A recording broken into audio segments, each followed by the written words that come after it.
ಯಾರು ಏನು ಬೇಕಾದರೂ ಹೇಳಿಕೊಳ್ಳಬಹುದು ಅಥವಾ ಅವರಿಗೆ ಇಚ್ಛೆ ಬಂದಂತೆ ಆಲೋಚಿಸಬಹುದು, ಮಾತನಾಡಬಹುದು. ಆದರೆ ಅದ್ಯಾವುದನ್ನು ಕೇಳಿಸಿಕೊಳ್ಳಲಿಕ್ಕೆ ಅಥವಾ ಹೆದರಿ ಓಡಿ ಹೋಗಲಿಕ್ಕೆ ಅದು ರಾಜಕಾರಣದ ಜನನೂ ಅಲ್ಲ, ಶ್ರೀಸಾಮಾನ್ಯರು ಅಲ್ಲ. ಕಾರಣ ಅದರ ಹೆಸರು JN1 ಅಂತ ವೈರಸ್ಸು. ಅದಕ್ಕೆ ಕಿವಿ ನಿಮ್ಮ ಮಾತೆಲ್ಲ ಅರ್ಥವಾಗಲ್ಲ.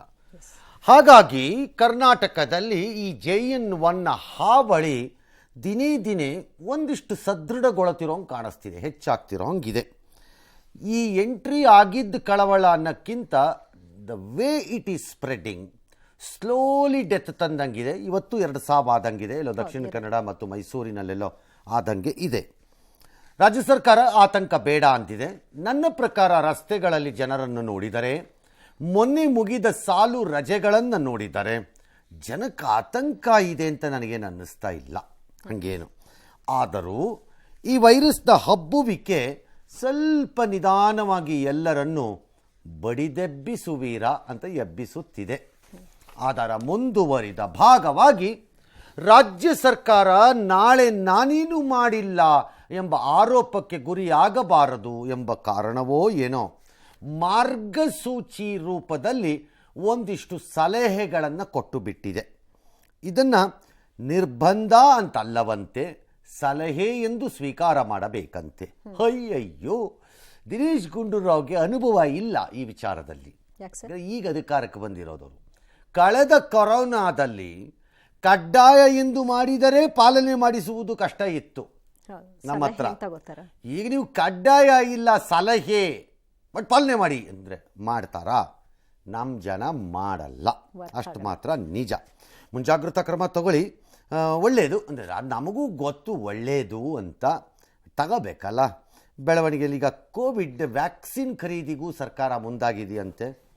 ಈಗ ವ್ಯಾಕ್ಸಿನ್ ಯಾರು ಕೊಡ್ತಾರೆ ಇವರು ಅರ್ಥ ಆಗ್ತಿಲ್ಲ. ಏನೋ ಒಡಲ್ ಖರೀದಿ ಮಾಡ್ತಾರೆ, ಭಾಳ ಹಿಂದೆ ಅದೆಲ್ಲ ಹಳೆ ಕತೆ. ಈಗ ಮತ್ತೆ ಕೆದಕಬಾರ್ದು ಯಾರೂ.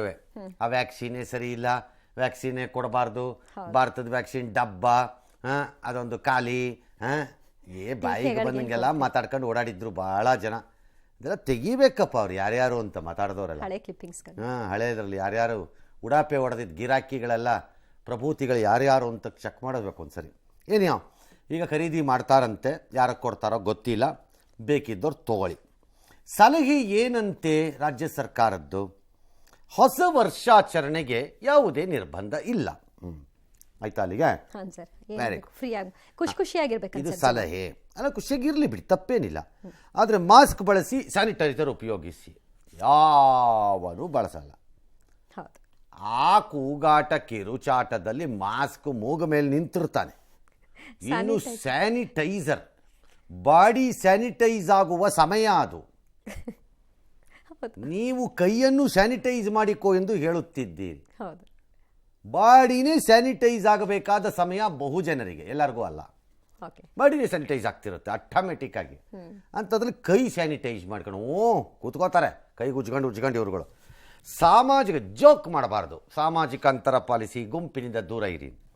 ದಿನೇಶ್ ಗುಂಡೂರಾವ್ಗೆ ಗೊತ್ತಿಲ್ವಾ ಹೊಸ ವರ್ಷ ಅಂತಂದರೆ ಹೆಂಗೆ ನಡೆಯುತ್ತೆ ಅದು ಅಂತ? ಅಟ್ಲೀಸ್ಟ್ ನಗರ ಪ್ರದೇಶದಲ್ಲಿ ಅರಿವಿಲ್ವಾ ಅವ್ರಿಗೆ? ಬುದ್ಧಿ ಬೇಡವಾ ಅವ್ರಿಗೊಂದು ಸ್ವಲ್ಪನಾರು? ಹಂಗಾರೆ MG ರೋಡಲ್ಲಿ ಹೆಂಗೆ ನಡೆಯುತ್ತೆ, ಕಮರ್ಷಿಯಲ್ ಸ್ಟ್ರೀಟಲ್ಲಿ ಹೆಂಗೆ ನಡೆಯುತ್ತೆ, ಅದ ಯಾವುದೋ ಕ್ಲಬ್ಬಲ್ಲೋ ಹೆಂಗೆ ನಡೆಯುತ್ತೆ, ಯಾವುದೋ ಹೋಟೆಲ್ಗಳಲ್ಲೆಲ್ಲ ಹೆಂಗೆ ನಡೆಯುತ್ತೆ ಅಂತ ಬೇಡವಾ ಅವ್ರಿಗೆ ಬುದ್ಧಿ ಯಾರಿಗೂ? ಸಾಮಾಜಿಕ ಅಂತರ ಪಾಲನೆ ಮಾಡಲಿಕ್ಕೆ ಅಲ್ಲಿಗೆ ಹೋಗ್ಬೇಕಾ? ಯಾವ್ದಾದ್ರು ದೇವಸ್ಥಾನಕ್ಕೆ ಹೋಗ್ಬಿಟ್ಟು ದೂರ ಕೂತ್ಕೊಂಡು ಭಜನೆ ಮಾಡ್ತಾರಾಗ, ಅಲ್ಲಿಗೆ ಯಾಕೆ ಹೋಗ್ತಾರೆ? ಗುಂಪಿನಿಂದ ದೂರ ಇರಿ, ಗುಂಪಿಗಿಂದಾನೇ ಹೋಗೋದು, ಗುಂಪಿನಿಂದ ದೂರ ಇರೋದೇನು ಬಂತು? ಇದು ಬೋಗಸ್ ಮತ್ತು ಜೋಕ್ ಈ ಲೈನ್. ಶೀತ ಜ್ವರ ಕಂಡು ಬಂದಲ್ಲಿ ಕೂಡಲೇ ವೈದ್ಯರನ್ನು ಸಂಪರ್ಕಿಸಿ, ಸರಿ ಇದೆ, ಅದು ಯಾರು ಬೇಕಾದರೂ ಯಾರಿಗೆ ಬೇಕಾದರೂ ಹೇಳಬಹುದು, ಸಂಪರ್ಕಿಸ್ಕೊಳ್ಳಪ್ಪ ಅಂತ. ಕೋವಿಡ್ ಸೋಂಕು ಕಂಡ್ರೆ ಹೋಮ್ ಐಸೋಲೇಷನ್ ಆಗಿಬಿಡಿ. ಹಿಂದೆ ನಿನಗೆ ಬಂದಿದೆ ಕಣೆಯ, ನೀನು ಐಸೋಲೇಷನಲ್ಲಿ ಇದೆಯಾ ಅಂತ ಟಸ್ಸೇ ಹೊಡೆದ್ರೆ ಟಸ್ಸೇ ತೋರಿಸ್ಕೊಂಡು ಜನ ಓಡಾಡ್ತಿದ್ದಿದ್ದು ಗಿರಾಕಿಗಳೆಲ್ಲ ನಮ್ಮ ದೇಶದಲ್ಲಿ. ಈಗ ಕಾಣಿಸ್ಕೊಂಡ ತಕ್ಷಣ ಹೋಮ್ ಐಸೋಲೇಷನ್ಗೆ ಬರ್ತಾರೆ. ಬರ್ತಾರೆ, ಓಡಾಗ್ತಿರ್ತಾರಲ್ಲ. ಕರೋನಾ ಸೋಂಕು ಬಂದವರಿಗೆ ಒಂದು ವಾರ ಜಗ. ಇಲ್ಲಿದೆ ಕ್ಯಾಚು. ಈಗ ಈ ವಾರ ರಜಾ ಇದೆಯಲ್ಲ, ಅದು ಗೊತ್ತಿಲ್ಲ, ಡೌಟ್ ನನಗೆ ಏನು ಮಾಡುತ್ತೋ. ಯಾರು ಬಯಸಿ JN1 ನನಗೆ ಬರಲಿ ಅಂತ ಹೋಗಲ್ಲ, ಒಪ್ಕೋತೀನಿ. ಬಟ್ ನನಗೆ ಡೌಟ್ ಇದೆ, ಒಂದ್ಸರಿ ಕರೆಕ್ಟಾಗಿ ಎಚ್ಚರಿಕೆಯಿಂದ ಇರಿ. ಆರೋಗ್ಯ ಇಲಾಖೆಯವರು ನಮ್ಮ ಸಮಾಜದಲ್ಲಿ ಎಂತೆಂತಹ ಖದೀಮರು ಇರ್ತಾರೆ ಅಂತಂದರೆ ಆ ಸರ್ಟಿಫಿಕೇಟ್ನೇ ಬೋಗಸ್ ಮಾಡಿ ಒಂದು ವಾರ ರಜೆ ತಗೊಂಡ್ಬಿಡ್ತಾರೆ. ಆಮೇಲೆ ನಾನು ಹೇಳಿದ್ದೀನಿ, ನಂಗೂ ಬಂದಿದೆ ಅಂತ ಹೇಳಿ ನೀವು ನೋಡ್ತಾ ಇರಿ. ಆಮೇಲೆ ಬಿ ಕೇರ್ಫುಲ್, ಸ್ವಲ್ಪ ಬಂದೋಬಸ್ತಾಗಿರಿ. ಹೌದು, ನನಗೆ ಯಾಕಂದರೆ ಅಂಥವ್ರು ಇಲ್ಲ ಅಂತೇನು ಅನ್ಬೇಡಿ. ಅಯ್ಯಯ್ಯಯ್ಯಯ್ಯಯ್ಯಪ್ಪ, ಒಂದು ವಾರ ಫ್ರೀ ಯಾಕ ಅಂದ್ಬಿಟ್ಟು ನಂಬಕ್ಕೆ ಬರಲ್ಲ. ಈ ಕಾಲದಲ್ಲಿ ಏನೇನು ಬೇಕಾದ್ರೂ ಡೂಪ್ಲಿಕೇಟ್ ಮಾಡಿಬಿಡ್ತಾರೆ. ಆಮೇಲೆ ಹುಷಾರಿಲ್ಲ ಅಂತ ಏನು ಹುಷಾರು. ಹಳೆ ಕಾಲದಲ್ಲಿ ರಜಾ ಬೇಕು ಅಂದರೆ ಅಜ್ಜಿ ಹೋದ್ರು, ಅಕ್ಕ ಹೋದ್ಲು, ಚಿಕ್ಕಮ್ಮ ಹೋದ್ರು, ದೊಡ್ಡಪ್ಪ ಹೋದ್ರು, ಅಜ್ಜ ಹೋದ್ರು ಅಂತ ಹೇಳ್ತಿರ್ಲಿಲ್ವಾ? ಹಂಗೆ ಕಳಿಸ್ಬಿಡೋದು. ಮಕ್ಕಳಲ್ಲಿ ಸೋಂಕು ಕಂಡು ಬಂದರೆ ಶಾಲೆಗೆ ಕಳಿಸ್ಬೇಡಿ ಅಂದಿದ್ದಾರೆ. ಅದು ದಯವಿಟ್ಟು ಕಳಿಸ್ಬೇಡಿ. ಪೋಷಕರು ಅವ್ರು ಹೇಳ್ತಾರೆ ಅನ್ನೋಕ್ಕಲ್ಲ, ನಿಮಗೆ ನೀವೇನೆ ಕಾರಣ. ನಿಮ್ಮ ಮಗುಗೂ ಡೇಂಜರು, ಮತ್ತು ನಿಮ್ಮ ಮಗುವಿನ ಮಿತ್ರರಾಗಿರೋ, ಗೆಳೆಯರಾಗಿರೋ ಈ ಥರ ಮಕ್ಕಳುಗಳಿಗೂ ಡೇಂಜರ್. ಆಮೇಲೆ ಯಾಕೆ ಬೇಕು, ಕಳಿಸ್ಬೇಡಿ. ಸರಿ, ಇಷ್ಟು ಹೇಳಿದ್ರಾ? ಈಗ ಆರೋಗ್ಯ ಮಂತ್ರಿಗಳೇನು ಹೇಳಿದ್ರು? ಇದೆಲ್ಲ ಸರ್ಕಾರದಪ್ಪ ಸಲಹೆ. ಈಗ ಆರೋಗ್ಯ ಮಂತ್ರಿಗಳದ್ದು ಏನು ನೋಡೋಣ. ರಾಜ್ಯದಲ್ಲಿ 34 ಕೇಸ್ ಪತ್ತೆಯಾಗಿದೆ. ಕೇಸ್ ಪತ್ತೆ ಆಗಿರೋದು ಅಚ್ಚರಿ ಅಲ್ಲ, ನಿರೀಕ್ಷಿತ ಅಂತಂದು. Okay, very good. ಹಂಗಿದ್ಮೇಲೆ ಏನು ಪ್ರಾಬ್ಲಮೇ ಇಲ್ಲ, ಇದು ಬರುತ್ತೆ ಅಂತ ಎಕ್ಸ್ಪೆಕ್ಟ್ ಮಾಡಿ ಸುಮ್ಮನೆ ಯಾವುದೇ ಆತಂಕ ಬೇಡ ಅಂತ WHO ಕೇಂದ್ರ ಹೇಳಿದೆ. ಯಾವ ಸರ್ಕಾರವು ಅಧಿಕೃತವಾಗಿ ಅದು ಕೇಂದ್ರನೋ WHO PWHOನೋ YWHOನೋ ಯಾವುದೋ ಒಂದು HO ಅಥವಾ ನೀವು ಭಾಳ ಡೇಂಜರಸ್, ಮುಟ್ಟಕ್ಕೆ ಹೋಗ್ಬಿಡಿ, ಆಚೆ ಬರಬೇಡಿ ಯಾರು ಅಂತ ಹೇಳೋ ಸ್ಟೇಜಲ್ಲಿ ನೀವು ಯಾರೂ ಇಲ್ಲ. ಹೆದರ್ಸಕ್ಕೆ ಹೋಗಲ್ಲ, ಹಾಗೇನಿಲ್ಲ ಪರಿಸ್ಥಿತಿ ಅಂತ. ಸಮಾಧಾನದ ವಿಷಯ, ಎಚ್ಚರಿಕೆಯಿಂದ ಇರಿ ಅಂತ ನೀವು ಹೇಳ್ತಾ ಇರಿ. ಜನ ಇದ್ದಂಗೆ ಇದ್ಗತ್ತಾರೆ ಅವ್ರು ಇಷ್ಟ ಬಂದಂಗೆ. ಏಕೆಂದರೆ ನೀವು ಹೇಗೆ ರಾಜಕಾರಣಿಗಳನ್ನು ನಡ್ಕೋತಿದ್ದೀರೋ, ಎಲ್ಲ ನಿಯಮಗಳನ್ನು ಪಾಲನೆ ಮಾಡಬೇಕು, ಹೀಗೀಗಿರಿ ಅಂತ ಹೇಳ್ತಿದ್ದೀರೋ, ಅದನ್ನು ನೀವು ಮತ್ತು ನಿಮ್ಮ ಪುಡಿ ಹಿಂಬಾಲಕರು, ತಮಟೆ ಮತ್ತು ತುತ್ತೂರಿ ವೀರರಿದ್ದಾರಲ್ಲ, ಅಣ್ಣ ಅಣ್ಣ ಅಂತ ಬಡ್ಕೊಂಡು ಓಡಾಡೋವು, ಅವುಗಳು ಫಸ್ಟ್ ಫಾಲೋ ಮಾಡೋಕ್ಕೆ ಹೇಳಿ. ಅಲ್ಲಿಂದನೇ ಆಗಲಿ, ಅಲ್ಲಿಗೆ ಹೇಳಿ ಫಸ್ಟ್. ಆಗ ಬಂದು ಇಲ್ಲಿ ಹೇಳಿ. 30,000 ವ್ಯಾಕ್ಸಿನ್ ಖರೀದಿ ಮಾಡ್ತಾರಂತೆ. ಬೂಸ್ಟರ್ ಡೋಸ್ ತೆಗೆದುಕೊಳ್ಳೋದವ್ರಿಗೆ ಮುಂಜಾಗ್ರತಾ ಲಸಿಕೆ. You cannot force the vaccination on anybody. Forcibly ಕೊಡಕ್ಕೆ ಬರಲ್ಲ. ನೀವೀಗ ಈ ಹಿಂದೆಲ್ಲ ಕಡ್ಡಾಯ ಮಾಡಿದ್ರಲ್ಲ ಸರ್? ಕಡ್ಡಾಯ ಯಾರಿಗೂ ಮಾಡಿಲ್ಲ, ಯಾವತ್ತೂ ಮಾಡಿಲ್ಲ ಕಡ್ಡಾಯ. ಎಲ್ಲಿ ಮಾಡಿದ್ರು ಕಡ್ಡಾಯ? ನಿಮ್ಮ ಹತ್ರ ಆರ್ಡರ್ ಕಾಪಿ ಕಡ್ಡಾಯ ಅಂತ ಎಲ್ಲಿತ್ತು? ಕಡ್ಡಾಯ ಅಂತ ಯಾವತ್ತೂ ಮಾಡಿಲ್ಲ. ಕೆಲವು ಜಾಗಗಳಿಗೆ ಪ್ರವೇಶ ಕೊಡುವಾಗ ಅವ್ರು ನೀವು ಹಾಕಿಸ್ಕೊಳ್ಳದಿದ್ರು ಒಳಗೆ ಬರಬೇಡಿ ಅಂತ ಹೇಳಿದ್ರು. ಸರ್ಕಾರ ಯಾವತ್ತೂ ಕಡ್ಡಾಯ ಅಂತ ಮಾಡಿಲ್ಲ, ಮಾಡೋಕ್ಕೆ ಬರಲ್ಲ, ನಿರ್ಬಂಧ ಮಾಡಿ. ವ್ಯಾಕ್ಸಿನೇಷನ್ ಈಸ್ ಎ ಚಾಯ್ಸ್, ಅದನ್ನು ನೀವು ಕಡ್ಡಾಯ ಮಾಡೋಕ್ಕೆ ಬರಲ್ಲ ಅದನ್ನು. ಹಾಗಾಗಿ ಈಗ ಬೂಸ್ಟರ್ ಡೋಸ್ ತೊಗೊಳ್ಳದೇ ಇದ್ದವ್ರು, ಇಲ್ಲಿವರೆಗೂ ತೊಗೊಳ್ಳದೇ ಇದ್ದವರು ಈಗ ತೊಗೋತಾರಾ ನಂಗೆ ಗೊತ್ತಿಲ್ಲ. ಎರಡನೇದು, ಒಂದು ರೀತಿ ವೈದ್ಯರನ್ನ ಯಾರನ್ನಾರು ಒಂದು ಕೇಳ್ಕೊಂಬಿಡೋಣ ನಾಳೆ ಇದರಲ್ಲಿ. 2 ಡೋಸನ್ನು ಫಸ್ಟ್ 2 ಡೋಸ್ ತೊಗೊಂಡು ಈ ಲಾಂಗ್ ಡ್ಯೂರೇಷನ್ ಆದಮೇಲೆ ಅದನ್ನು ಬೂಸ್ಟರ್ ಡೋಸ್ ಅಂತ ತೊಗೋಬೋದಾ ಇಲ್ವಾ ಅಂತ ಒಂದು ಸರಿ ಚೆಕ್ ಮಾಡ್ಕೊಂಬಿಡೋಣ. ವೈದ್ಯಕೀಯ ಸಿಬ್ಬಂದಿಗೆ ಫ್ಲೂ ವ್ಯಾಕ್ಸಿನ್ ಕೊಡ್ತಾರಂತೆ, ಕೊಡ್ಬೋದು. ಜಿಲ್ಲಾ ಆಸ್ಪತ್ರೆ ಪ್ರತ್ಯೇಕ ಕೋವಿಡ್ ವಾರ್ಡ್ ಫೇರ್. ಇವತ್ತಿಂದ 5,000 ಟೆಸ್ಟ್ ಮಾಡೋ ಗುರಿ ಇಟ್ಕೊಂಡಿದಂತೆ. ಇವತ್ತೇನೋ ಆಯ್ತಂತೆ 5,000 ಟೆಸ್ಟ್. ಖಾಸಗಿ ಆಸ್ಪತ್ರೆಯಲ್ಲಿ ಟೆಸ್ಟ್ ಮಾಡೋದು. ವ್ಯಾಕ್ಸಿನ್ಗೆ ಶೀಘ್ರ ದರವನ್ನೆಲ್ಲ ನಿಗದಿ ಮಾಡ್ತೀವಿ ಅಂತಿದ್ದಾರೆ. ಕೆಲ SOP ಇದೆ, ಹಿಂದೆ ಎಲ್ಲ ನಿಗದಿ ಆಗಿದೆ ದರಗಳು. ಆ ದರಕ್ಕಿಂತ ಕೆಳಕ್ಕೆ ಯಾರೂ ಬರಲ್ಲ ನಿಮಗೆ. ಹಾಗಾಗಿ ಅದೇನೋ ಒಂದು ಮಾಡ್ಕೋಬೋದು. ಮೊಬೈಲ್ ಆಕ್ಸಿಜನ್ ಕಂಟೈನರ್ಗಳನ್ನೇನೋ ಖರೀದಿ ಮಾಡ್ತೀವಿ ಅಂತಂದಿದ್ದಾರೆ, ಮಾಡ್ಕೊಳ್ಳಿ. ಹೊಸ ವರ್ಷಕ್ಕೆ ಯಾವುದೇ ರೀತಿಯ ನಾವು ನಿರ್ಬಂಧನೆಗಳಾಗ್ತಾ ಇಲ್ಲ. ಹೆಚ್ಚು ಜನ ಇರುವಂತಹ ಪ್ರದೇಶಗಳಿಗೆ ಹೋದಾಗ ಅಲ್ಲಿ ನೀವು ಮಾಸ್ಕ್ಗಳು ಹಾಕೊಂಡು ಕೋವಿಡ್ ಅಪ್ರೋಪ್ರಿಯೇಟ್ ಬಿಹೇವಿಯರ್ ಅನ್ನ ಫಾಲೋ ಮಾಡಿ. ಶಾಲೆ ಮಕ್ಕಳಿಗೆ ಯಾರಿಗಾದ್ರೂ ಸಿಂಪ್ಟಮ್ಸ್ ಇದ್ರೆ ದಯವಿಟ್ಟು ಅವ್ರನ್ನ ನೀವು ಮನೇಲೇ ಇಡ್ಸ್ಕೊಳ್ಳಿ, ಶಾಲೆಗಳಿಗೆ ಅವ್ರನ್ನ ಕಳಿಸ್ಬೇಡಿ. ಅವ್ರನ್ನ ಬೇಕಾದ್ರೆ ನೀವು ಟೆಸ್ಟ್ ಕೂಡ ಮಾಡಿಸ್ಕೋಬಹುದು. ಸೊ ಎಲ್ಲ ನಮ್ಮ ಗೌರ್ಮೆಂಟ್ ಮತ್ತೆ ನಾನ್ ಗೌರ್ಮೆಂಟ್ ಯಾರೇ ಆ ಸಂದರ್ಭದಲ್ಲಿ ಕೋವಿಡ್ ಇಂದ ಒಂದು ವಾರ ಕೆಲಸಕ್ಕೆ ಹೋಗದೆ ಹೋದ್ರೆ ಅವ್ರಿಗೆ ಕ್ಯಾಶುವಲ್ ಲೀವ್ ಅನ್ನ ಕಡ್ಡಾಯವಾಗಿ ಕೊಡಬೇಕು. ನೋಡಿ, ಈಗ ಪ್ರೆಸ್ ಕಾನ್ಫರೆನ್ಸಲ್ಲಿ ಏನು ನೀವೆಲ್ಲ ಏನು 10 ಅಡಿ ದೂರ ಕೂತಿದ್ದೀರಾ? ಯಾರು ನೀವೆಲ್ಲ ಕೂತಿಲ್ವಾ ಅಲ್ಲಿ? ಎಲ್ಲ ಹೆಲ್ತ್ ಡಿಪಾರ್ಟ್ಮೆಂಟ್ನವರಪ್ಪ ನೀವು. ಕೆಲವ್ರದ್ದು ಮಾಸ್ಕ್ ಇದೆ, ಕೆಲವ್ರದ್ದಿಲ್ಲ. ಇಲ್ಲ, ಆರಾಮಾಗಿ ಕೂತಿದ್ದೀರಿ. ನೀವ್ಯಾಕೆ ಜನ ಕೇಳ್ತೀರಿ? ಜನ ಫಾಲೋ ಮಾಡಬೇಡಿ, ನಾನು ಹೇಳ್ತೀನಿ. ಎಲ್ಲಿವರೆಗೂ ಇದನ್ನು ಹೇಳೋ ಗಿರಾಕಿಗಳು ಅಥವಾ ಅವ್ರ ಫಾಲೋಯರ್ಸು ಮಾಡಲ್ವೋ, ಅವ್ರ ಬೆನ್ನಿಂದೆ ಮುಂದೆ ಕಾಲು ಕೈ ಗಂಟ್ಕೊಂಡು ನಿಂತ್ಕೋತಾರಲ್ಲ ಅವ್ರುಗಳೆಲ್ಲ ಮಾಡಲ್ವೋ, ಅಲ್ಲಿವರೆಗೂ ನೀವು ಮಾಡಬೇಡಿ. ನಾಳೆ ಏನಾದರೂ ಆದರೆ ನಾವು ಹೇಳಿರ್ಲಿಲ್ವಾ ನೀವು ಫಾಲೋ ಮಾಡಿ? ಆಯ್ತು, ನೋಡ್ಕೊಳ್ಳೋಣ, ಅದನ್ನು ಆಮೇಲೆ ನೋಡೋಣ. ಅವ್ರು ಹೇಳಲಿ, ಅದನ್ನು ನೋಡೋಣ. ಎಲೆಕ್ಷನ್ ಇದೆ, ಮರಿಬೇಡಿ. ನೋಡೋಣ, ಹೇಳಲಿ ಅದನ್ನು. ಸರ್, ಈಗ ಕಡ್ಡಾಯ ಮಾಡೋದ್ರಿಂದಾಗಿ ಜನ ಕೋಪ ಮಾಡ್ಕೊಳ್ತಾರೆ. Not answer. ಕಡ್ಡಾಯ ಮಾಡಿದ್ರೆ ಜನಕ್ಕೆ ಕೋಪ. ಹಿಂದೆ ಎಲ್ಲ ಕಾಂಗ್ರೆಸ್ಸಿಂದ ಒಂದು ವಾದ ಇತ್ತು, ಬಡವರ ಮೇಲೆ ಬಡಿಬಾರ್ದ್ರಿ ಅಂತ. DK ಶಿವಕುಮಾರ್ 100 ಸರಿ ಹೇಳಿರೋದು ಕೇಳಿಸ್ಕೊಂಡಿದ್ದೀನಿ. ತೊಂದರೆ ಕೊಡಬಾರ್ದು ವ್ಯಾಪಾರಿಗಳಿಗೆ ಅಂತ. ಫೇರ್. ಇನ್ನೂ ಆ ಸ್ಥಿತಿ ಬಂದಿಲ್ಲ. I completely accept it. ಇನ್ನೂ ಬಂದಿಲ್ಲ. ರೀತಿ ಇಲ್ಲ ಕೆಲವರಿಗೆಲ್ಲ ಲಾಕ್ಡೌನ್ ಬಂದ್ಬಿಡುತ್ತೋ ಅನ್ನೋ ಭಯ ಆಗಲೇ ಸ್ಟಾರ್ಟ್ ಮಾಡ್ಕೊಂಡಿದ್ದಾರೆ. ಇಲ್ಲವೇ ಇಲ್ಲ ನನ್ನ ಲೆಕ್ಕಾಚಾರದಲ್ಲಿ. ಲಾಕ್ಡೌನ್ ಆಗಬೇಕಾದಂತಹ ಯಾವ ಲಕ್ಷಣವೂ, ಪ್ರಾಥಮಿಕ ಲಕ್ಷಣವೂ ಇದ್ದಂಗಿಲ್ಲ ಈಗ ಇಲ್ಲಿ. ಓಕೆ. ಇಲ್ಲಿಗಿರೋ ಗಾಬರಿ ಆಗಬೇಕಾಗಿದ್ದು ಒಂದೇ, that is the rate with which it is spreading. ಆ ಹಬ್ಬುತ್ತಿರುವಂತಹ ವೇಗ ಏನಿದೆ ಸ್ವಲ್ಪ ಆಲೋಚನೆಗೆ ನಮ್ಮನ್ನು ತಳ್ಳತ್ತೆ. ಓಕೆ. ಎರಡನೆಯದು ತುಂಬ ಸ್ಲೋಲಿ, ಅಲ್ಲೆರಡಂತೆ, ಇಲ್ಲಿ ಮೂರಂತೆ, ಅಲ್ಲಿ ನಾಲ್ಕಂತೆ. ಅದಕ್ಕೆ ಇವ್ರು ರೀಸನ್ 1000 ಕೊಡ್ತಾರೆ, ಬೇರೆ ಬೇರೆ ರೋಗ ಅಂತೆಲ್ಲ. ರೀಸನ್ ಅದೇ ಇರುತ್ತೆ. ಅದೊಂದು ಬಂದಿದೆ. ಅದಿನ್ನೂ ಜಾಸ್ತಿ ಆಗದಿದ್ದರೆ ಓಕೆ. ಹಿಂದೆಯೇ ನಾವು ಹೇಳ್ತಿದ್ವಿ, ಇದು ಒಂದು ಫ್ಲೂ ಥರನೋ, ಒಂದು ಒಂದು ಆ ಕಾಲದ ಅಂದರೆ ಚಳಿಗಾಲ, ಬೇಸಿಗೆ ಕಾಲ, ಮಳೆಗಾಲ, ಈ ಥರದ ಆ ಕಾಲದ ಒಂದು ಜ್ವರವಾಗಿಯೋ ಎಸ್. ಬಂದು ಹೋಗುತ್ತಲೇ ಇರುತ್ತದೆ, ಹೊಸ ಹೊಸ ರೂಪವನ್ನು ತಾಳಿ ಬರುತ್ತದೆ ಕರೆಕ್ಟ್ ಅಂತ ಇದನ್ನ ಕರೋನಾ ಬಂದಾಗಲೇ ಹೇಳಲಾಗಿತ್ತು. ಹೌದು. ಹಾಗಾಗಿ ಇದರ ನಮಗೆ ಬರೀ ಇರಬೇಕಾಗಿರೋದು ಹಾಸ್ಪಿಟ್ಲ್ ಆಗಿರೋದು, ಸಾವಿಗೆ ಹೋಗ್ಬಿಡೋದು, ಹೆಚ್ಚು ಕಡಿಮೆ ಆಗೋದು. ಅದರಿಂದ ಇನ್ನೂ ಏನೋ ದೊಡ್ಡ ಗಾಬರಿ ಆಗಬೇಕಾದಂಗೆ ಕಾಣಿಸ್ತಿಲ್ಲ. ಲೆಟ್ ಅಸ್ ಸಿ, ನೋಡೋಣ ಈ ನ್ಯೂ ಇಯರ್ ಆದಮೇಲೆ ಹೆಂಗೆ ಆಗಬಹುದು ಅಂತ. Okay. We will see that. ದೇಶ ರಾಜ್ಯದಲ್ಲಿ ಕೋವಿಡ್ ಪ್ರಕರಣಗಳು ಎಷ್ಟು ವರದಿಯಾಗಿವೆ, ಅದರಲ್ಲಿ JN1 ರೂಪಾಂತರಿ ಕೇಸ್ಗಳು ಎಷ್ಟು, ಕೋವಿಡ್ನಿಂದ ಆಗಿರೋ ಸಾವುಗಳೆಷ್ಟು ನೋಡೋಣ. ಒಟ್ಟು ರಾಜ್ಯದಲ್ಲಿ ಇವ್ರು ಏನೋ ಒಂದು 6000 ಚಿಲ್ಲರೆ ಕೇಸ್ ಏನೋ ಟೆಸ್ಟ್ ಏನೋ ಮಾಡಿದ್ದಾರೆ. ಅದರಲ್ಲಿ ಹೊಸದೊಂದು 74 ಬಂದಿದೆ. ಅಲ್ಲಿಗೆ ಆ್ಯಕ್ಟಿವ್ ಆಗಿ ಸಕ್ರಿಯವಾಗಿರುವಂಥದ್ದು ಈಗ ಒಂದು 460 ಆಗಿದೆ. ಆಸ್ಪತ್ರೆಯಲ್ಲಿ ಒಂದು 41 ಜನ ಇದ್ದಾರೆ. ICUನಲ್ಲಿ ಒಂದು 16 ಜನ. ಕೋವಿಡ್ಗೆ ಒಂದು 2 ಬಲಿಯಾಗಿದ್ದಾರೆ ದಕ್ಷಿಣ ಕನ್ನಡ, ಮೈಸೂರಲ್ಲಿ.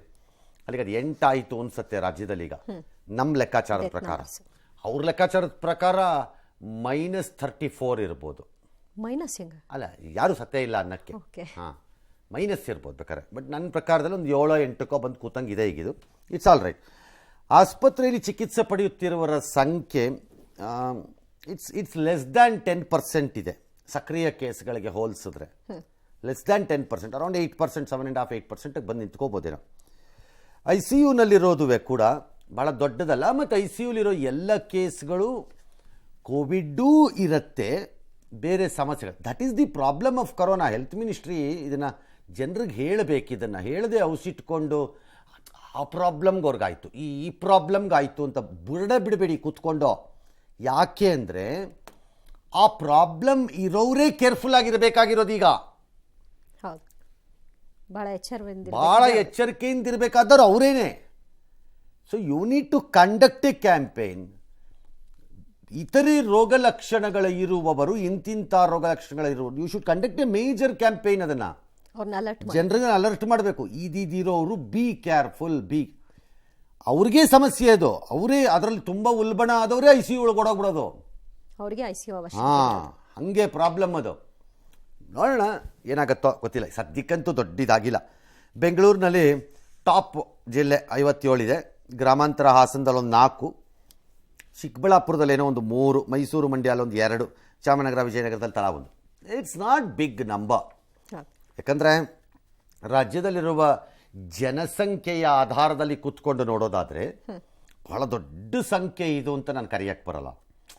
ಅವಾಗೆಲ್ಲ 4000, 6000, 8000 ಅಂತೆಲ್ಲ ಬಂದ್ಬಿಡ್ತಿತ್ತಲ್ಲ. ಸಿಂಗಲ್ ನಂಬರ್ ಇರಲೇ ಇಲ್ಲ. ಆ ಥರ ಅಲ್ಲ ಇದು. ಹಾಗಾಗಿ will have to wait and see ಇದು ಹೇಗೆ ಪ್ರೋಗ್ರೆಸ್ ಆಗುತ್ತೆ ಮುಂದಕ್ಕೆ ಅಂತ. ದೇಶದಲ್ಲಿ ಅಲ್ಲೊಂದು 400 ಚಿಲ್ಲರೆ ಕೇಸು, ಅಲ್ಲೊಂದು 4000 ಚಿಲ್ಲರೆ ಸಕ್ರಿಯ ಕೇಸು. ಕರ್ನಾಟಕನೇ ಹೈಯೆಸ್ಟ್ ಆಗಿದೆ 34, ಗೋವಾ 14, ಮಹಾರಾಷ್ಟ್ರ 9, ಕೇರಳ 6. ಇದು ಇವತ್ತಿನ ಲೆಕ್ಕಾಚಾರದಲ್ಲಿ. ಆಲ್ ರೈಟ್, ಇದಿಷ್ಟು ಅಂಕಿ ಅಂಶ. ಕೆಲವು ಜಿಲ್ಲೆಗಳಲ್ಲಿ 1-2 ನಂಬರ್ ನೋಡ್ತಾ ಇದೀವಿ ಸರ್. ಈಗ ಈ ನ್ಯೂ ಇಯರ್, ಕ್ರಿಸ್ಮಸ್ ಬಂದ್ಮೇಲೆ ನೋಡ್ಬೇಕು ಏನಾಗುತ್ತೆ ಅಂತ. Let to C.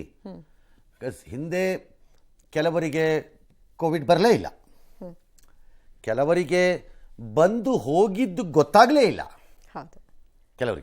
ಕೆಲವರಿಗೆ ಬಂದರೂ ಅಷ್ಟೇ ವೇಗವಾಗಿ ಹೋಗಿ ಬಿಡ್ತದು. ಸಚ್ ಸ್ಮಾಲ್ ಇನ್ಫೆಕ್ಷನ್ಸ್ ಥರ ಅದು ಹೋಗ್ಬಿಡ್ತಾವ್ರಿಗೆ, ಅವ್ರಿಗೇನು ಆಗಲೇ ಇಲ್ಲ. ಕೆಲವರು ಅದೆಲ್ಲ ದಾಟಿ ಆಸ್ಪತ್ರೆಗಳಿಗೆ ಹೋಗಿ ಸಮಸ್ಯೆಗಳನ್ನು ಅನುಭವಿಸೋದು, ICUಗೆ ಹೋಗೋದು, ಆಕ್ಸಿಜನ್ ಪ್ರಾಬ್ಲಮ್ ಆಗೋದು, ಇವೆಲ್ಲ ಇತ್ತು. ಆ ಉಸಿರಾಟದ ಸಮಸ್ಯೆಗಳು, ಆಕ್ಸಿಜನ್ ಗಲಾಟೆಗಳೆಲ್ಲ ಆಯ್ತಲ್ಲ, ಆ ರೀತಿಯ ಲಕ್ಷಣವನ್ನು ಇನ್ನೂ ಈ ಉಪತಳಿ ತೋರಿಸಿಲ್ಲ. ಹಾಗಾಗಿ ವಿಲ್ ಹ್ಯಾವ್ ಟು ವೆಯ್ಟ್ ಅಷ್ಟೇ, ಕಾಯಬೇಕು. ಇನ್ನು ರಾಜ್ಯ BJPಗೆ ಅವರ ಪಕ್ಷದ ಶಾಸಕ ಬಸನಗೌಡ ಪಾಟೀಲ್ ಎಂಬ ನಾಯಕರು ಸಮಸ್ಯೆ ಆಗ್ತಾ ಇದ್ದಾರೆ. ಕರೋನಾ ಸಂದರ್ಭದಲ್ಲಿ ಯಡಿಯೂರಪ್ಪನ ಸರ್ಕಾರದಲ್ಲಿ 40,000 ಕೋಟಿ ರೂಪಾಯಿ ಅವ್ಯವಹಾರ ನಡೆದುಬಿಟ್ಟಿದೆ. BJP ನಾಯಕರ ಹೊಡೆದಿದ್ದಾರೆ ಈ ದುಡ್ಡನ್ನು. ಮಾಸ್ಕನ್ನೆಲ್ಲ ಬಾಯಿಗೆ ಬಂದಂಗೆ ಖರೀದಿ ಮಾಡಿ ಹೊಡೆದ್ಬಿಟ್ಟಿದ್ದಾರೆ. ನನ್ನನ್ನು ಏನಾದರೂ ಪಕ್ಷದಿಂದ ಉಚ್ಚಾಟಿಸಲು ನೋಡಿದ್ರೆ ಇವ್ರು ಬಣ್ಣ ಬಯಲು ಮಾಡ್ತೀನಿ. Then you are a blackmailer. ಹೌದು, ಉಚ್ಚಾಟನೆ ಮಾಡಬೇಡಿ ಅಂತ ಇಂಡೈರೆಕ್ಟ್ ಆಗಿ ಹೇಳ್ತಿದ್ದಾರೆ. ಬ್ಲ್ಯಾಕ್ ಮೇಲಿಂಗ್ ಅದು. And unfit to be a leader in public spiritually. ಅಕ್ರಮ ಆಗಿದೆ ಅಂತ ಗೊತ್ತಾದರೆ ಅದನ್ನು ಹೇಳಬೇಕಾದ ನಿಮ್ಮ ಧರ್ಮ ಅಲ್ವೇ?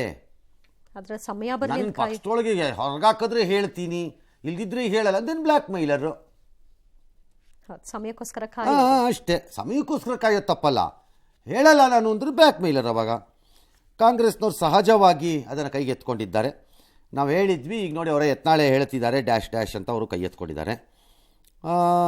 ಅದಕ್ಕೆ BJPಗೆ ಯತ್ನಾಳ ಮೇಲೆ ಕ್ರಮ ತಗೊಳ್ಳೋಕ್ಕೆ ಆಗ್ತಾ ಇಲ್ಲ, ಭಯನಾ, ನಿಮ್ಗೆ ಧೈರ್ಯ ಇಲ್ವಾ ಅಂತ ಕಾಂಗ್ರೆಸ್ನವ್ರು ಕೇಳ್ತಾರೆ.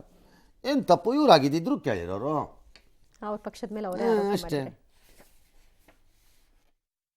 ಎಷ್ಟು 1,000 ಕೋಟಿ ರೂಪಾಯಿ ಹೊಡೆದಾರ ಅದ್ರೊಳಗೆ. 40,000 ಕೋಟಿ ರೂಪಾಯಿ ವ್ಯವಹಾರ ಐತಿ ನಮ್ಮ ಕರೋನಾ. 45 ರೂಪಾಯಿ ಮಾಸ್ಕ ಕರೋನಾದಾಗ ಎಷ್ಟು ರೂಪಾಯಿ ಖರ್ಚು ಹಾಕಿರಿ ಸರ್ಕಾರನಾಗ ನನಗೆ ಗೊತ್ತಿಲ್ಲ. 485 ರೂಪಾಯಿ ಹಾಕಿರಿ ಒಂದು ಮಾಸ್ಕಿಗೆ. 10,000 ಬೆಡ್ ಮಾಡಿನಂತ ಹೇಳಿದ್ರಿ ಬೆಂಗಳೂರು ಬಲ್ಲಿ. ಖರೀದಿ ಮಾಡಿದ್ರೆ 2 ಬೆಡ್ ಬರ್ತಿದ್ದು. ಒಂದು ಬೆಡ್ಡಿಗೆ 20,000 ರೂಪಾಯಿ ಬಾಡಿಗೆ. 20,000ನಾಗ ಒಂದು ಕಾಟ, ಒಂದು ಸಲಾನಿ ಇರಿಸೋದು ಎಲ್ಲ ಬರ್ತೈತೆ ಎಲ್ಲ. ನಮ್ಮ ಸರ್ಕಾರ ಅಂದ್ರೆ ತುಡುಗ್ರೆ ಅಲ್ಲ, ಯಾವ ಸರ್ಕಾರ ಇದ್ದಾರೆ ಇವ್ರು ಮಾಡಲಿ, ನನ್ನ ಮ್ಯಾಗ ನೋಟಿಸ್ ಕೊಡಲಿ, ಪಾರ್ಟಿದಿಂದ ಹೊರಗೆ ಹಾಕಕ್ಕೆ ನೋಡಲಿ, ಇವ್ರದ್ದೆಲ್ಲ ಬಣ ತೆಗಿತೇನೆ. ಈಗ ಭಾರತೀಯ ಜನತಾ ಪಕ್ಷಕ್ಕೂ ಯತ್ನಾಳಗೂ ಇರೋ ದಾರಿ ಇಷ್ಟೇ. ನಿಮ್ಮ ರಾಜಕಾರಣ ಏನಾದ್ರು ಮಾಡ್ಕೊಳ್ಳಿ. ನನಗೆ ಬೇಕಾಗಿರೋದು 40,000 ಕೋಟಿ ಖರ್ಚಾಗಿರೋದೇ ಡೌಟ್ ಇದೆ ನನಗೆ. ಇಷ್ಟು ಖರ್ಚಾಗಿ ಅಷ್ಟಾಗಿರ್ಲಿಕ್ಕಿಲ್ಲ, ಅಷ್ಟು ದುಡ್ಡು, ಅಷ್ಟೊಂದು ಬಜೆಟ್ ಅಲೋಕೇಶನ್ ಇರಲಿಲ್ಲ ಅದಕ್ಕೆ. ಏನೋ ಅದೇನೋ ಆಗಿದೆಯೋ ಬಿಟ್ಟಿದೆಯೋ ಅದು ಅವ್ರ ಹತ್ರ ಗೊತ್ತಿದ್ರೆ ಅವ್ರದನ್ನ ಹೇಳಬೇಕು. ಹೇಳದೇ ಇದ್ದರೆ you are part of that corruption. ನೀವು ಹೇಸಿಗೆ ತಿಂದವರೇ ಅವಾಗ. ಅದೆಲ್ಲ ಪಬ್ಲಿಕ್ ಹೇಳದೇ ಇದ್ದರೆ ಪಬ್ಲಿಕ್ ಡೊಮೈನ್ ಅಲ್ಲೇ ಇದೆ ಎಲ್ಲಾನು ಅಂತಾರೆ. ಅದೇ ಗೊತ್ತಿ. ಹಂಗಾರೆ ಇನ್ನೊಂದ್ಸರಿ ಯಾಕೆ ಹೇಳಕ್ ಹೋದ್ರಿ? ಪಬ್ಲಿಕ್ ಡೊಮೈನ್ ಅಲ್ಲಿ ಇದ್ರೆ ಅವ್ರು ಓದ್ಕೋತಾರೆ. ನೀವೇನು ಕಳೆ ಕಬ್ಜತಿನ ಕೇಳಿದ್ರೆ ಹಂಗಾರೆ ಮತ್ತೆ ಹೇಳಿದ್ರೆ ಅದೇನೇನು ಮಾಡ್ತೀರಿ ನಡೆಸಿ ಒಂದನ್ನು. ಬಿಕಾಸ್ ಆ ಮನೋಸ್ಥಿತಿ ನಿಮ್ಗಿದ್ರೆ. ರಾಜಕೀಯವಾಗಿ ಅವರು ಪಕ್ಷಕ್ಕೆ ಬಿಟ್ಟಂಥ ವ್ಯವಹಾರ ಇದು. ಅವ್ರನ್ನ ಇಟ್ಕೋಬೇಕಾ, ತೆಗೆದುಬಿಟ್ರೆ ಅವ್ರು ಏನು ನಮ್ಮನ್ನೆಲ್ಲ ಬಯಲು ಮಾಡಿಬಿಡ್ತಾರಾ, ಬೆತ್ತಲೆ ಮಾಡಿಬಿಡ್ತಾರಾ, ಬಣ್ಣ ಬಯಲು ಮಾಡಿಬಿಡ್ತಾರ. ಆ ರಾಜಕೀಯ ಪಕ್ಷಕ್ಕೆ ಇರಬೇಕಾದಂತಹ ತೀರ್ಮಾನ ಅದು ನನಗೆ. ಬಟ್ ಇರಬಹುದಾದ ತೀರ್ಮಾನ 3 ಇದ್ದಂಗೆ ಇದೆ ಇಲ್ಲಿ. ಇಲ್ಲ ಯತ್ನಾಳು ಹೈಕಮಾಂಡ್ ಅವ್ರು ಮಾತಾಡೋ ಏನೋ ಆಯಿತು, I will go by party line ಅಂತ ಒಪ್ಕೊಂಡು ಜೊತೆಲಿ ಹೋಗಬೇಕು. ಇಲ್ಲ ನನ್ನ ಕೈಲಿ ಆಗಲ್ಲ ನಿಮ್ಮ ಜೊತೆ ಅಂಥೇಳಿ ಅವರೇ ಪಕ್ಷ ಬಿಟ್ಟು ಖಾಲಿ ಮಾಡ್ಕೊಂಡು ಹೋಗ್ಬೇಕು. ಇಲ್ಲ ನಿನ್ನನ್ನು ಸಾಕಕ್ಕೆ ನಮ್ಮ ಕೈಲಿ ಆಗಲ್ಲಪ್ಪ ಅಂತ ಆ ಪಕ್ಷ ಅವ್ರನ್ನೇ ಕಳಿಸ್ಕೊಟ್ಬಿಡ್ಬೇಕು. ಇದು 3 ಬಿಟ್ಟಿನೇನು ಮಾರ್ಗ ಇಲ್ಲ. ಅದು ಅವ್ರಿಗೆ ರಾಜಕೀಯವಾಗಿ ಅವ್ರಿಗೆ ಬಿಟ್ಟಿದ್ದಿದ್ದು. ನಮಗೆ ಜನರಿಗೆ ಇಂಟ್ರೆಸ್ಟ್ ಇರೋದು 40,000 ಕೋಟಿ ಸ್ಪೆಂಡಿಂಗ್ ಆಗಿದೆ, ಅದ್ರ ಹಿಂಗಾಗಿದೆ, ನಾನು ಬಣ್ಣ ಬಯಲು ಮಾಡ್ತೀನಿ, ನೋಟಿಸ್ ಕೊಟ್ಟರೆ then we will call you a blackmailer. Notice ಕೊಡದೆ ಹೋದ್ರೆ ಸುಮ್ಮನಾಗ್ಬಿಡ್ತೀರಾ? ಹಂಗಾರೆ ನೀವು ಡೀಲ್ ಮಾಡ್ಕೊಳ್ಳೋಕ್ಕೆ ಮಾಧ್ಯಮಗಳನ್ನು ರಾಜ್ಯದ ಜನರು ನೀನು ಬಕ್ರ ಮಾಡಕ್ಕೆ ಹೊರಟಿದ್ದೀರಾ ಇಲ್ಲಿ. ನೀವು ಡೀಲ್ ಮಾಡ್ಕೊಳಕ್ಕೆ ನಿಮ್ಮ ಪಕ್ಷದವ್ರ ಜೊತೆ ನಿಮ್ಮ ಗ್ರಾಚಾರ, ನಿಮ್ಮ ಹಣೆ ಬರಹ ನಾವೇನು ಮಾಡೋಕ್ಕಾಗತ್ತೆ? ನೀವು ಬಡ್ದಾಡ್ಕೊಂಡ್ರೆ ನಿಮ್ಮ ಪಕ್ಷದೊಳಗಡೆ ನಮಗದು ಸಂಬಂಧವಿಲ್ಲ. ನಿಮ್ಗೆ ನೋಟಿಸೋ ನಿಮ್ಮ BJP ನಿಮಗೆ ಮುತ್ತು ಕೊಡತ್ತೋ ಕೊಡಲ್ವೋ ನಮಗೇನು ಗೊತ್ತು. ನಡೆದಿದ್ರೆ ಇಡಬೇಕು ಕೆಳಕ್ಕೆ ಅಷ್ಟೇ. ಮುಂದಕ್ಕೆ ಕೋವಿಡ್ ಆತಂಕದ ನಡುವೆ ಬೆಂಗಳೂರಿನಲ್ಲಿ ಹೊಸ ವರ್ಷದ ಸಂಭ್ರಮಾಚರಣೆಗೆ ಭರ್ಜರಿ ತಯಾರಿಗಳು ನಡೆದಿವೆ. ಹೀಗಾಗಿ ಬೆಂಗಳೂರು ಪೊಲೀಸ್ ಇಲಾಖೆ ಒಂದಷ್ಟು ಮಾರ್ಗಸೂಚಿಯನ್ನು ಬಿಡುಗಡೆ ಮಾಡಿದೆ. ಅದರಲ್ಲಿ ಏನಿದೆ ನೋಡೋಣ. ಇದು ಪೊಲೀಸ್ನವ್ರ ವ್ಯವಹಾರ, ಇದು ಸರ್ಕಾರ ಆರೋಗ್ಯ ಮಂತ್ರಿಗಳ ವ್ಯವಹಾರ ಅಲ್ಲ. ಇದು ಸಪ್ರೇಟ್. ಹೊಸ ವರ್ಷದ ಸಂಭ್ರಮ ಇರಲಿ, ಸ್ವೇಚ್ಛೆ ಬೇಡ. ಆಯ್ತಾಯ್ತು, ಸರಿ ಸರ್, ಓಕೆ ಅಕ್ಸೆಪ್ಟ್. MG ರಸ್ತೆ, ಬ್ರಿಗೇಡ್ ರಸ್ತೆ ಸರಿ, ಭದ್ರತೆ ಓಕೆ. 1 ಗಂಟೆವರೆಗೂ ಸಂಭ್ರಮಾಚರಣೆಗೆ ಜಾಗ ಸರಿ. ಮಹಿಳೆಯರ ಸುರಕ್ಷತೆಗೆ ಮಾಮೂಲು ಸ್ಕೈ ಸೆಂಟರು, ಸೇಫ್ಟಿ ಐಲ್ಯಾಂಡ್ ಅಂದರೆ ಹೋದ ವರ್ಷ ಎಲ್ಲ ಮಾಡ್ತಾರಲ್ಲ, ಅದಕ್ಕೊಂದು ಸ್ಟ್ಯಾಂಡರ್ಡ್ ಆಗಿರುತ್ತೆ. ಅದೊಂದು ಸ್ವಲ್ಪ ಆಚೆ ಪೀಚೆ ಈಚೆ ಆಚೆ ಮಾಡ್ತಾರೆ ಒಂದಷ್ಟನ್ನು. CCTV camera okay. Pub club ಸಾಮರ್ಥ್ಯಕ್ಕೆ ತಕ್ಕಂತೆ ಜನರಿಗೆ ಅವಕಾಶ. ತಿಪ್ಪರಲಾಗ ಹೊಡೆದರೂ ಆಗುವುದಿಲ್ಲ, ಸಾಮರ್ಥ್ಯಕ್ಕೆ ತಕ್ಕ ಹಾಗೆ ಆಗಲ್ಲ. ಮದ್ಯಪಾನ ಮಾಡಿ ವಾಹನ ಚಾಲನೆ ಮಾಡಿದರೆ ಪೊಲೀಸರ ಕ್ರಮ. ಓ ಹೌದಾ, okay okay okay okay okay ಒಂದಷ್ಟು ಫೈಲ್. ಪಬ್ ಕ್ಲಬ್ ಸಾಮರ್ಥ್ಯಕ್ಕೆ ತಕ್ಕಂತೆ ಜನರಿಗೆ ಅವಕಾಶ ಒಂದು ಕಡೆ, ಕರೆಕ್ಟ್. ಇನ್ನೊಂದು ಕಡೆ ರಾಜ್ಯ ಸರ್ಕಾರ ಎಷ್ಟೇ ಡಿಪಾರ್ಟ್ಮೆಂಟ್ ಹೇಳುತ್ತೆ ಸ್ವಲ್ಪ ಜಾಸ್ತಿ ಮಾರ್ರಪ್ಪ ರೆವಿನ್ಯೂ ಬೇಕು ಅಂತ. ಟಾರ್ಗೆಟ್ ಫಿಕ್ಸ್ ಮಾಡ್ತಾರೆ. ಇನ್ನೊಂದು ಕಡೆ ಅಬಕಾರಿ ಇಲಾಖೆಯವರು ಹೇಳ್ತಾರೆ ಟಾರ್ಗೆಟ್ ಕೊಟ್ಟಿದ್ದೀವಿ, ಏನಾರು ಅಚೀವ್ ಮಾಡಿದ್ರೆ ಲೈಸೆನ್ಸ್ ಕಿತ್ತಾಕ್ಬಿಡ್ತೀವಿ ನಿಂದು ಅಂತಾರೆ. ಇನ್ನೊಂದು ಕಡೆ ಪೊಲೀಸ್ನವ್ರು ಹೇಳ್ತಾರೆ ಮದ್ಯಪಾನ ಮಾಡಿ ಚಾಲನೆ ಮಾಡಿದರೆ ಕ್ರಮ ಅಂತ. ಎಡಬಿಡಂಗಿಗಳ ಮಧ್ಯೆ ಜೀವನ ಮಾಡಂಗೆ ಆಗೋಗಿದೆ ನಮಗೆ. ಹಂಗನ್ಸುತ್ತೆ. ಪಕ್ಕ ಎಡಬಿಡಂಗಿಗಳು ನೀವುಗಳು. ದುಡ್ಡು ಬೇಕು, ಟಾರ್ಗೆಟ್ ಹಾಕ್ತೀರಿ, ಜನ ಕುಡ್ಕೊಂಬಂದಾಗ ಹಿಡಿತೀವಿ ಅಂತೀರಿ. ರೂಲ್ಸ್ ಫಾಲೋ ಮಾಡಿ ಏನು ಮಾಡಬೇಕು ಅವರು? ಪಬ್ಬು ಬಾರ್ನವರು ಅಲ್ಲೇ ಮಂಚ ಹಾಕಿ ರೆಡಿ ಮಾಡಿ ಮಲಗಿಸಿ ಬೆಳಗ್ಗೆ ಕಳಿಸ್ಬೇಕು ಅವ್ರನ್ನ. ಸೇಫ್ ಮಾಡಿ. ಏನು ಎಡಬಿಡಂಗಿಗಳ್ರಿ ರೀ, ಯಾವನ್ರಿ ಕಾನೂನು ಮಾಡಿದವನು? It's a shame on you. ನನ್ನ ಪ್ರಕಾರದಲ್ಲಿ ಒಂದು ಕಡೆ ಅದರ ದುಡ್ಡಿನಿಂದ ಜನರ ಕೆಲಸವನ್ನ ಮಾಡುವಂತಹ ದೌರ್ಭಾಗ್ಯ ಸ್ಥಿತಿಗೆ ತಲುಪಿದ್ದೀರಿ ಎಲ್ಲರೂ, ಅದೇ ಮೂಲ. ಗುಂಡಿನ ಮೂಲದಿಂದ. ಇನ್ನೊಂದು ಕಡೆ ಅವ್ರನ್ನೇ ಹಿಡಿದು ಒಳಗಾಗ್ತೀವಿ ಅಂತಾರೆ. ಎಂಥ ಅನ್ಯಾಯ ಅಲ್ವಾ ಪಾಪ. ನನಗೆ ಈ ವಿಚಾರದಲ್ಲಿ ಗುಂಡಾಕೋರ ಬಗ್ಗೆ ಭಾಳ ಅನುಕಂಪ ಇದೆಯಪ್ಪ. ಕಾಸು ಕೊಟ್ಟು ಓಡಿಸ್ಕೊಳ್ಳೋದು ನಿಮ್ಮ ಕೈಯಲ್ಲಿ. ಅದಕ್ಕೆ ನಾ ಬಡ್ಕೊಳ್ಳೋದು ಈ ಗುಂಡಾಕೋರ್ ಅಸೋಸಿಯೇಷನ್ಗೆ. ಏನಂತ ಎಲ್ಲರೂ ಪ್ರೊಟೆಸ್ಟ್ ಏನು ಮಾಡ್ತಾರೆ? ಸಂಬಳ ಬರಲಿಲ್ಲ ಅಂತ ಮಾಡ್ತಾರೆ, ಕರೆಕ್ಟ್. ಪ್ರೊಟೆಸ್ಟ್ ಮಾಡ್ತಾರೆ. ಡಾಕ್ಟರ್ಗಳು ಏನೋ ಬಂದ್ರೆ ಸ್ಟ್ರೈಕ್ ಮಾಡ್ಬಿಡ್ತೀವಿ ನೋಡು, ಆಸ್ಪತ್ರೆ ಎಲ್ಲ ಬಂದ್ ಮಾಡಿ ಅಂತ ಮಾಡ್ತಾರೆ. ಪೌರ ಕಾರ್ಮಿಕರು ನಾವು ನಮಗೆ ಮಾಡಿದ್ರೆ ಕಸನೇ ತೆಗಿಯಲ್ಲ, ನೋಡ್ತಾ ಇರಿ ಒಂದು ವಾರ ಅಂತ ಮಾಡ್ತಾರೆ. ಹಂಗೆ ನೀವು ಅಸೋಸಿಯೇಷನ್ ಅವ್ರು 6 ತಿಂಗಳು ಗುಂಡಾಕಲ್ಲ ಅಂತ ಒಂದು ಸ್ಟ್ರೈಕ್ ಮಾಡ್ರಪ್ಪ. ಪತ್ರಗುಟ್ಟು ಹೋಗ್ಬಿಡ್ತಾರೆ ಈ ಸರ್ಕಾರದವ್ರು, ಬಿಸಿ ಪತ್ರಗುಟ್ಟು ಬಿಡ್ತಾರೆ. ಮಾಡಿ ನೋಡೋಣ, ಧೈರ್ಯ ಇದ್ರೆ ನಿಮ್ಮ ಹತ್ರ. ಇಲ್ದ್ರೆ ಅವ್ರು ಯಾಕೆ ಎದುರ್ಕೋಬೇಕು ನಿಮಗೆ? ಹೌದು, ಅದಾಗಲ್ಲ ಅಂತ ಗೊತ್ತು. ಕೆಲವೆಡೆ ವಾಹನ ಸಂಚಾರ ನಿಷೇಧ, ಪರ್ಯಾಯ ಮಾರ್ಗ, ಏರ್ಪೋರ್ಟ್ ರೋಡ್ ಮಾತ್ರ ಓಪನ್ ಇರುತ್ತೆ. All right. ಇದೆಲ್ಲದರ ಜೊತೆಗೆ ಎಂದಿನಂತೆ 31ನೇ ತಾರೀಕು ನಮ್ಮದು ಪಬ್ಲಿಕ್ ಮೂವೀಸಿನ ಹೊಸ ಚಿತ್ರಗಳ ಬಗ್ಗೆ ಹೌದು. ಒಂದು ಪ್ರಮೋಷನ್ ಇದೆ.